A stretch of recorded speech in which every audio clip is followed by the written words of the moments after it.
back to you on our online classes. Students, जैसा हम integers के बारे में पढ़ रहे थे, है ना, तो इंटीजर्स के अंदर 6.2 जैसे आपके सामने दिख रहा है, तो 6.2 नहीं था, वैसे हमारे 6.1 का लास्ट क्वेश्चन जो था उसको हमें लास्ट वाले क्वेश्चन को सॉल्व करना था। तो देखिए, और जैसा कि आपको बताया था मैंने कि जब भी अपनी क्लासेस वगैरह स्टार्ट हो तो उससे पहले प्लीज़ आप थोड़ा सा लास्ट वाली क्लास को एक बार रिवाइज ज़रूर करें। ज़्यादा नहीं तो 4-5 मिनट से एक बार ये देख लो कि हमने लास्ट वाली क्लास के अंदर क्या पढ़ा था, है ना। उससे क्या, देखो ज़्यादा वक्त तो वैसे भी हम दे नहीं पा रहे हैं आपको, ठीक है, वक्त कम ही मिल रहा है आपको वैसे भी। और लास्ट क्लास को थोड़ा सा देखने से आपका प्रॉफिट ये होगा कि आपको ये पता रहेगा कि हमने क्या पढ़ा था और आज हमें क्या पढ़ना है। क्योंकि देखो बीच में फ्राइडे, सैटरडे, संडे वगैरह आ जाते हैं तो शायद क्लासेस वगैरह प्रॉपर नहीं हो पाती, क्योंकि वो इसके अंदर जीके रीडिंग आपको ये ऐसा मिल जाता है, तो फिर उसके अंदर थोड़ा सा डिस्टर्बेंस हो जाता है। तो आप देखिए, इसके अंदर थोड़ा सा ध्यान रखना आपको, ठीक है। तो इसमें जहाँ तक हो सके ज़्यादा नहीं तो 4-5 मिनट्स का टाइम निकालें आप और लास्ट वाली क्लास को ज़रूर देखें, ठीक है। उससे टॉपिक जो है कनेक्टेड रहेगा और आपके समझने में थोड़ा सा इजी रहेगा, ठीक है। तो आई होप आप देख के आए होंगे। नहीं देखा है तो प्लीज़ करके थोड़ा सा देखें पहले लास्ट वाली क्लास के अंदर क्या पढ़ा था, ठीक है। तो आज देखिए, आज हमें इसका एक ही क्वेश्चन करना है और एक ही हो पाएगा क्योंकि ये क्वेश्चन काफ़ी बड़ा है और थोड़ा सा इसके अंदर आपको समझने का भी काफ़ी कुछ करना पड़ेगा, ठीक है। तो देखिए, मैं आपको थोड़ा सा इसको डिटेल से थोड़ा सा बता दूँ। एक बार पहले मैं इसको जूम कर दूँ, है ना।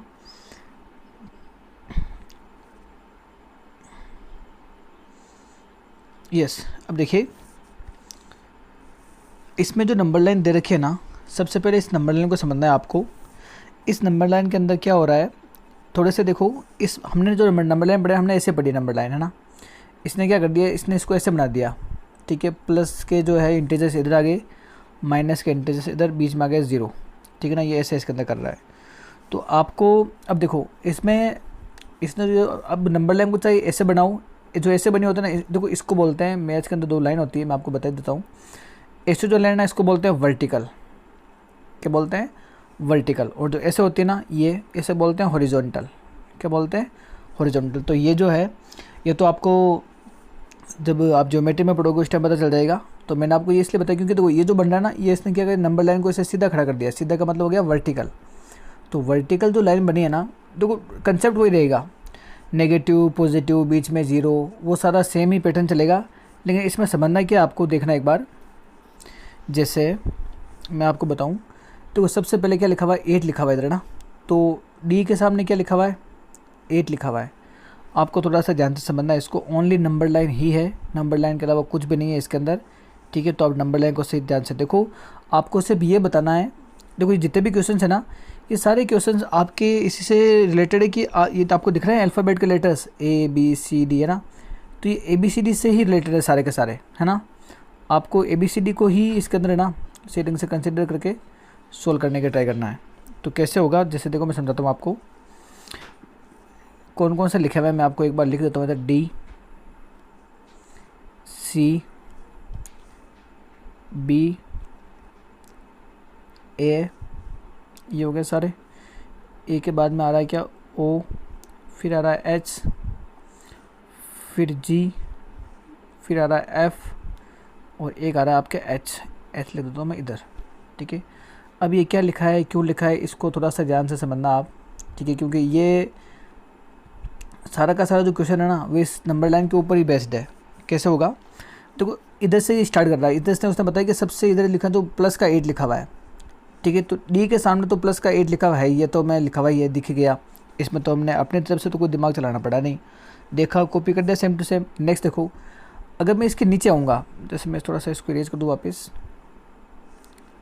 यस, अगर मैं प्लस का जो 8 लिखा हुआ है इससे नीचे आऊँगा तो क्या आ गया, प्लस का 7, ये हो गया प्लस का 7, ये प्लस का 6, देखो ये क्या आएगा, ये होगा प्लस का 5, है ना। अगर मैं काउंटिंग में नीचे आऊँगा ऐसे, तो ये नंबर लाइन ऐसे ही चल रही है, इसका तो बीच में 0 आएगा, फिर इधर माइनस आएगा, ठीक है। ये बस यही कंफ्यूजन है और कुछ भी नहीं है। नंबर लाइन जो ऐसे बन रही थी इसने ऐसे बना दिया, ठीक है। तो देखिए, जस्ट अ सेकेंड,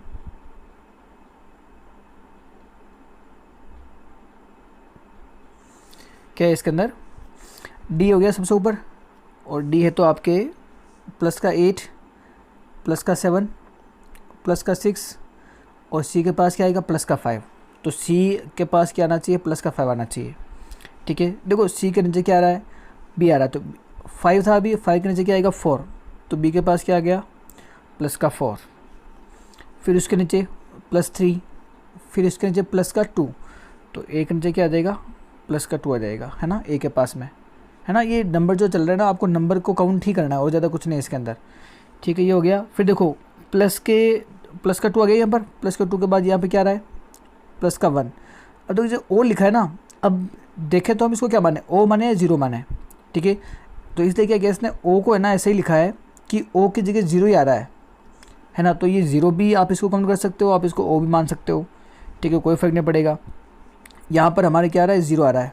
ठीक है, अब जीरो से अगर हम पीछे चले और, तो जीरो से पीछे चलने पे क्या हो जाएगा, माइनस के नंबर आएंगे। कौन से आएंगे, माइनस। तो देखो ज़ीरो के बाद -1, -2, एच के पास क्या आ गया -2, ये मैंने एच के पास लिख दिया -2।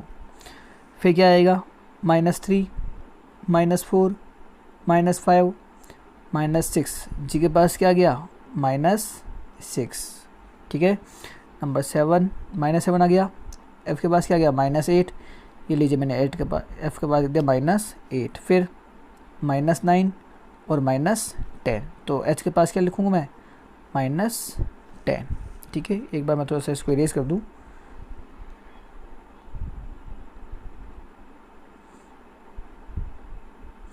हमने क्या किया, जो अल्फ़ाबेट के पास जो नंबर आ रहा है ना, उस नंबर को इसके पास में लिखा है।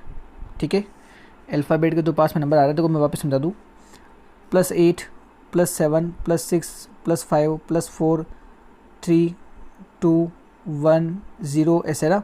फिर -1, -2, -3, -4 ऐसे चल रही है। कहाँ पर -10 तक लास्ट में आ रहा है। ठीक है, तो अब आपको क्या करना है, ये जो मैंने लिखा है ना कंप्लीट आपके सामने, ठीक है, ये आपको लिखना है, ये लिखना है और ये लिखना है, क्योंकि मुझे इसको इरेज करना पड़ेगा, क्योंकि बिना इरेज के फिर नीचे वाले क्वेश्चन नहीं दिखेगा। ठीक है, तो देखो मैं थोड़ा सा वैसे ट्राई करता हूँ इसका अंदर, क्या पता ये रह जाए। जो अननेसेसरी लिखा हुआ है उसको तो मैं इरेज कर ही दूँ।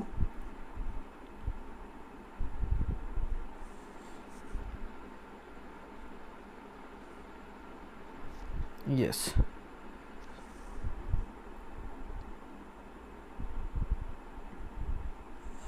अब देखो ये नंबर है ना, क्योंकि क्वेश्चन में यही पूछेगा आपसे कि डी के पास में कौन सा इंटीजर है, ए के पास में कौन सा है, एच के पास में कौन सा है, जी के पास में कौन सा है, ये क्वेश्चन पूछेगा, दूसरा कुछ नहीं पूछेगा वो आपसे। ठीक है, और दूसरा कुछ पूछेगा तो वो इससे रिलेटेड ही पूछेगा आपसे।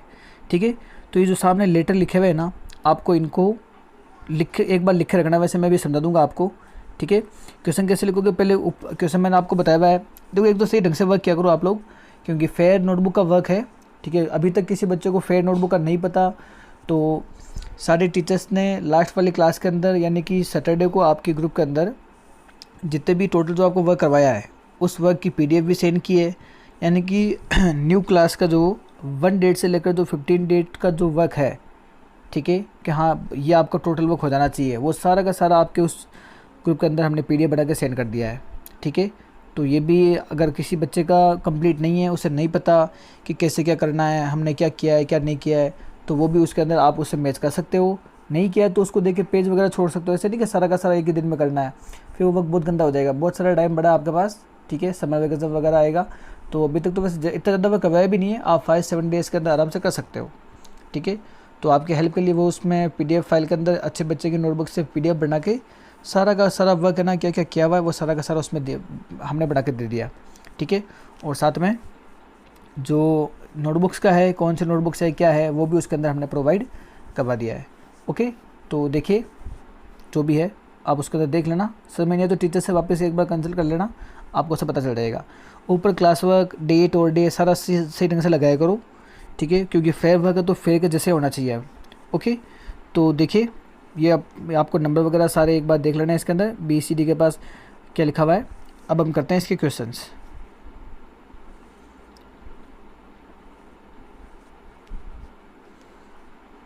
मुझे इसको इरेज ही करना पड़ेगा, नहीं तो फिर आपको नीचे वाला दिखेगा नहीं। ठीक है, तो एक बार वापस कर लेंगे वैसे। ठीक है, आपको एक बार लिख लेना है इसको, आपको ये सारे लिखना है ना, इसके बाद में इसके नीचे वाले सोल्व करना है। अब नीचे वाले देखो क्या लिखा है, if d is -8 then which point is -8। -8 पे क्या था, देखो सबसे नीचे -10 था ना, है ना, सबसे नीचे -10 था, आपको याद होना चाहिए। -10 -9 f के पास क्या आएगा, -8, तो इसके सामने क्या आएगा, पॉइंट f। इसका आंसर क्या आएगा, पॉइंट f इसके अंदर आ जाएगा। ओके, आपको इसका आंसर इसके सामने मिल जाएगा। ठीक है, नेक्स्ट देखो, if g is a negative integer is point g A negative integer और ए पॉजिटिव इंटीजर। आपको बताना कि g है ना वो पॉजिटिव में आ रहा है, नेगेटिव में आ रहा है। पॉजिटिव का मतलब मैंने बताया था प्लस, नेगेटिव का बताया था मतलब मैंने माइनस। तो देखो g कहाँ आ रहा है, g आ रहा है यहाँ पर, और यहाँ पर हमने क्या देखा था, यहाँ पर तो हमने देखा था कि ये 0 तो यहीं पे आ गया था, फिर -1 -2 माइनस ये ऐसे आ रहा था, है ना, तो ऐसा तो ये इसके माइनस में आ रहा है, तो क्या आएगा, नेगेटिव इंटीजर्स। ठीक है, नेगेटिव इंटीजर, इस पर ये लिखा हुआ है पास में, आप सेम टू सेम ऐसा लिख सकते हैं। ठीक है, जी का देखो ये 0 है ना, इधर वाले सारे नेगेटिव है, इधर वाले सारे पॉजिटिव, तो जी किधर आ रहा है, नेगेटिव के पास में आ रहा है, तो वो यही पूछ रहा है कि नेगेटिव है पॉजिटिव है। ओके, नेक्स्ट देखो number 3, right integers for point B and E. B देखो, बी और ई के पास में क्या है, ई का हमने सबसे लास्ट में नीचे क्या देखा था, ई की जगह हमने देखा था -10, तो ई के सामने -10, और बी देखो, बी कहाँ लिखा हुआ है, ये रहा यहाँ पर, तो यहाँ पे देखो -8 था ना, -8 -7 -6, जस्ट सॉरी एक सेकंड को, थोड़ा सा इसको जूम करना पड़ेगा वापस।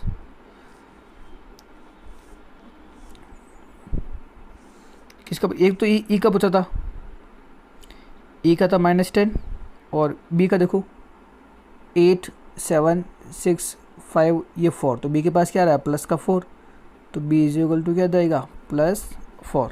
ठीक है, और वैसे जिस बच्चे की नोटबुक की पिक ली है मैंने, बुक की पिक ली है, उसके आंसर्स भी लिखे हुए हैं, तो हमें आंसर से मतलब नहीं, हमें तो समझना है इसके अंदर क्या लिखा हुआ है क्या नहीं लिखा है, वो मैं तो आपको ऐसे बता रहा हूँ कि हाँ इसमें भी लिखे हुए हैं। ठीक है, समझा तो मैं आपको वैसे ही रही हूँ सारे के सारे। नंबर 4 देखो, थर्ड हो गया। Number 4, which point marked on this number line has the least value. देखो लिस्ट का मतलब था सबसे कम, कम से कम कहते हैं, वैसे सबसे कम तो स्मॉलेस्ट हो जाएगा वो, लिस्ट का मतलब कम से कम कौन सा है। अब कम से कम तो सबसे नीचे कौन है, सबसे लास्ट में कौन आ रहा है, ई आ रहा है, तो जो ई है ना उसकी वैल्यू क्या है, सबसे कम है, क्यों, क्योंकि वो -10 बना के बैठा है ना, तो इसका आंसर क्या आएगा, पॉइंट ई, जैसा कि ई लिखा हुआ है इसके अंदर। ठीक है, लिस्ट का मतलब क्या होता है, कम से कम, तो कम से कम इसमें कौन सा, जो सबसे नीचे है ना, ये पॉजिटिव नेगेटिव तो कम होता ही है वैसे भी, तो सबसे लास्ट में देख लो कौन सा है, वो आ जाएगा यहाँ पर, तो इसका आंसर क्या आ गया, पॉइंट ई। ओके, लास्ट देखो इसका number 5, arrange all the points in decreasing order of value. Decreasing order लिखना है। देखो डिक्रीजिंग का मतलब क्या होता है, एक तो होता है असेंडिंग, एक होता है डिसेंडिंग। डिसेंडिंग और डिक्रीजिंग एक होता है। डिक्रीज का मतलब होता है कम होता है ना, कम होना, ठीक है, और इंक्रीज होता है इसका अपोजिट, इंक्रीज का मतलब बढ़ना। ठीक है, तो कम होना, घटना, बढ़ना, इसका देखो मैं आपको कंसेप्ट बताता हूँ। ये कह रहा है कि डिक्रीजिंग होना चाहिए। डिक्रीजिंग का मतलब सबसे पहले सबसे बड़ा, फिर उससे कम, फिर उससे कम, फिर उससे कम, तो ये डिक्रीज है ना, कम हो रहा है ना धीरे धीरे।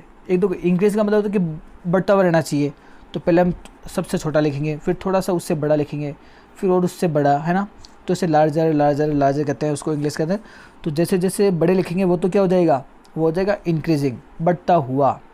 डिक्रीजिंग का मतलब कम होता हुआ, है ना, घटता हुआ। तो कम कैसे होगा, सबसे बड़ा लिखो, फिर उससे कम लिखो, फिर उससे कम लिखो, फिर उससे कम लिखो, ऐसे लिखना है। तो सबसे बड़ा कौन है, जो सबसे ऊपर लिखा हुआ है, जो डी लिखा हुआ है। डी के बाद क्या आएगा, सी आएगा, बी आएगा, ए आएगा, ओ आएगा, एच आएगा, जी आएगा, एफ आएगा और ई आएगा। ठीक है, तो देखो ये ऑर्डर भी इसके पास में लिखा हुआ है, ऊपर से लिखना है डी सी बी ए, ऐसे सेम टू सेम इधर। ठीक है, तो देखो हो गए सारे, है ना, ये आपको पता चल गया। तो ज़्यादा कुछ हमने इसके अंदर किया नहीं है। उसने क्या किया, थोड़ा सा कंफ्यूज करने के लिए आपको ना नंबर लाइन को बना के दे दिया हॉरिजॉन्टल, सॉरी वर्टिकल दे दिया, सीधा बना दिया। हम ऐसे बनाते हैं, इसने क्या किया, इसने इसको घुमाया इधर से ऐसे, और इसको क्या ऐसे खड़ा कर दिया। ठीक है, तो नंबर 8 7 6 5 4 3 2 1 0 -1 -2 -3 ऐसे नंबर चलते चलते चलते कहाँ पर आ रहे हैं, -10 के पास में। बस ये आपने अगर सही ढंग से कर लिया तो ये पूरा क्वेश्चन आपके कंप्लीट। ठीक है। तो देखो इसके अंदर आप ये इसका हो गया एच क्वेश्चन कंप्लीट, और ये एक्सरसाइज इसका कंप्लीट हो गया। अब हम नेक्स्ट वाली एक्सरसाइज के अंदर देखते हैं। मैं देख लूँ पहले क्वेश्चन कौन सा है, उसके बाद में अगर ज़्यादा टाइम लगेगा तो हम आगे वाली क्लास के अंदर पढ़ेंगे। फिर क्लास ज़्यादा बड़ी हो जाती है तो फिर क्या थोड़ा सा बच्चों की प्रॉब्लम हो जाती है इससे। ये आपको नेक्स्ट वाली क्लास के अंदर करना पड़ेगा, ठीक है। थोड़े से क्वेश्चन भी बड़े हैं इसके अंदर। मैं आपको 6.2 वैसे हम देखते हैं, अगर मुझे लगेगा तो मैं करवा दूंगा, नहीं तो फिर 6.2 को बाद में करेंगे हम, क्योंकि इसमें क्या थोड़ा सा ज़्यादा आपको करना पड़ेगा वर्क वगैरह, तो वाइट बोर्ड ही चाहिएगा, ठीक है। और थोड़ा सा वो देखो काफ़ी टॉपिक ऐसे हैं जो ऑफलाइन क्लास जो होती है अपने स्कूल के अंदर उसमें ज़्यादा अच्छे से समझा पाते हैं, है ना। काफ़ी ऐसे होते हैं टॉपिक, जैसे वाइट बोर्ड पूरा चाहिए उसके अंदर, आप मेरे सामने बैठे हो, अगर आपको कुछ समझ में नहीं आ रहा है तो आप मुझे जस्ट बोल दो कि सर एक बार वापस बताइए, वहाँ पर ये डाउट हो रहा है। तो देखो ऑफलाइन क्लास का तो फ़ायदा ज़्यादा ही है, ठीक है। ऑनलाइन का भी है वैसे, लेकिन ऑनलाइन के अंदर आप, मुझे नहीं पता कि आप लोग क्लास कैसे देख रहे हो, है ना, आप लोगों को कितना समझ में आ रहा है, आपको कहाँ कौन से स्टेप के अंदर दिक्कत आ रही है ना। अब आप इसके अंदर तो कैसे बोलोगे कि सर मुझे यहाँ पे समझ में नहीं आ रहा है ना। तो इसलिए मैं इजी टॉपिक ले रहा हूँ, तो थोड़े से जिनका लेवल अच्छा है, जो थोड़े से अच्छे क्वेश्चन है, उसको हम क्लास के लिए छोड़ रहे हैं, ताकि देखो एक तो क्या होगा, आपको वापस इंटीजर्स मिल जाएगा पढ़ने के लिए, आपका रिवीजन भी हो जाएगा साथ में, ठीक है। तो ये अच्छा है वैसे, ठीक है। ऐसे कि सारे के सारे क्वेश्चन यहाँ के यहाँ करने ज़रूरी है। जो अच्छे क्वेश्चन है, जो मैं अच्छे से पढ़ने हैं, वो मैं सारे आपको क्लास के अंदर करवा दूंगा, और चिंता मत करो, सारे ही करवाऊँगा, और एडिशनल ही पढ़ाऊँगा। जो बच्चे मेरे से पढ़े उनको पूछ लेना, भले ही क्लास 6 का बच्चा पढ़ो, लेकिन हम उसको इतनी अच्छी चीज़ें बताते हैं क्लास से अदर भी जो है, जो बाकी उसके स्मार्ट मैथ्स के अंदर काम आती है, कैलकुलेशन वगैरह फास्ट होने में, तो काफ़ी कुछ नया सीखेंगे हम इसके अंदर, ठीक है। तो आज के लिए काफ़ी है, आपको ये वाला क्वेश्चन करना है कंप्लीट सही ढंग से, बताया हुआ क्वेश्चन कैसे करना है। इसमें ये फर्स्ट और लास्ट पर लिख देना, बाकी ये तो सारे लिखने ही है, आंसर सामने इनका आ जाएगा, ओके। ये नंबर लाइन भी पास में बनाओगे, नंबर लाइन भी पास बनानी है, और नंबर लाइन कैसे बनाओगे, स्केल से, ठीक है। रूलर बोलते हैं वैसे स्केल को, लेकिन अभी आप एक बार स्केल ही बोल लो इसको, कि जब हम ज्योमेट्री पढ़ेंगे तो इस टाइम मैं आपको बताऊंगा किसको रूलर बोलते हैं, किसको स्केल बोलते हैं, ठीक है। तो उम्मीद करता हूँ कि जो भी आपने पढ़ा आज आपको सारा समझ में आ गया होगा, ठीक है। तो देखिए जाते जाते आपको अपने जो स्कूल का चैनल बना हुआ है इसको करना है सब्सक्राइब, ओके। काफ़ी बच्चों ने सब्सक्राइब करा, हमें बहुत अच्छा लग रहा है, वेरी गुड। आप लोग ऐसे सपोर्ट कर रहे हो तो काफ़ी अच्छा फील होता है हमें भी। और वीडियो को लाइक करना है, ठीक है, अगर आपको समझ में आया, अच्छा लगा है तो, और किसी और को दिखा रहे हो तो आप इसको शेयर भी कर सकते हो, ओके। तो मिलते हैं नेक्स्ट वाले क्लास के अंदर, तब तक के लिए good bye, stay home, keep learning and bye bye, okay.